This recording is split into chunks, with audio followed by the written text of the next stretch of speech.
एक दिन एक कौवा घोंसला बनाने के लिए उपयुक्त जगह की तलाश में था। कौवे को जंगल में घोंसला बनाने की जगह मिल गई। कौवा तिनका तिनका इकट्ठा करके घोंसला बनाता था। एक दिन कौवे ने उसके घोंसले में अंडा दे दिया। कौवे के घोंसले वाले पेड़ के नीचे एक सांप का घोंसला था। सांप ने कौवे को अंडे देते हुए देख लिया। सांप को कौवे के अंडे का लालच था। एक दिन कौवा भोजन की तलाश में निकला। तभी सांप अपने घोंसले से बाहर निकला और कौवे के घोंसले की ओर चला गया। वह कौवे के घोंसले के सामने गया और एक एक करके अंडे खाने लगा।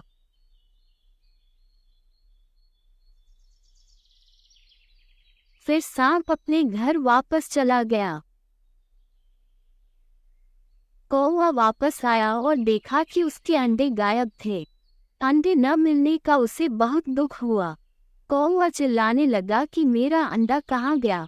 कुछ दिन बाद कौवे ने फिर अंडा दिया। कौवे की अनुपस्थिति में सांप ने फिर अंडे खा लिए।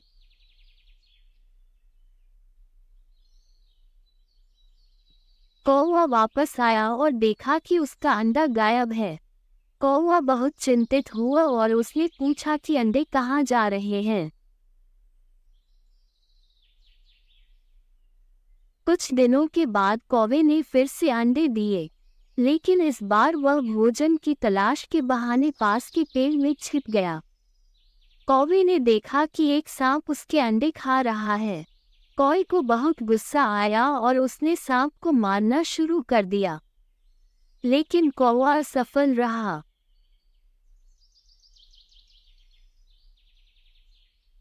कौवा उदास होकर उड़ने लगा और सोचने लगा कि इस सांप की पकड़ से कैसे बचूं।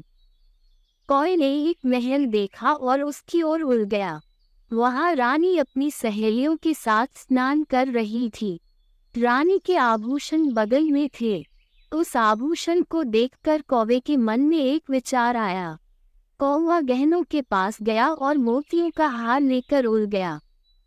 रानी की सहेलियां कौवे को देखकर चिल्लाने लगी और बोली, सिपाहियों, कौवे को पकड़ो और जैसे भी हो गहने ले आओ। सिपाही कौवे के पीछे दौड़ते रहे। कौवे ने रत्नजड़ित चोंच उठाए और तेजी से उड़ने लगा, और सिपाही कौवे का पीछा करता रहा। सिपाही कौवे के पीछे भागने लगे। भागते समय वे हाँफने लगे। कौवे ने मोतियों का हार सांप के घोंसले में गिरा दिया और उड़ गया। सिपाहियों ने कौवे को मोती का हार एक गड्ढे में गिराते हुए देखा। वे उस स्थान पर गए और हार ढूंढने लगे। तभी उस बिल से सांप बाहर आ गया।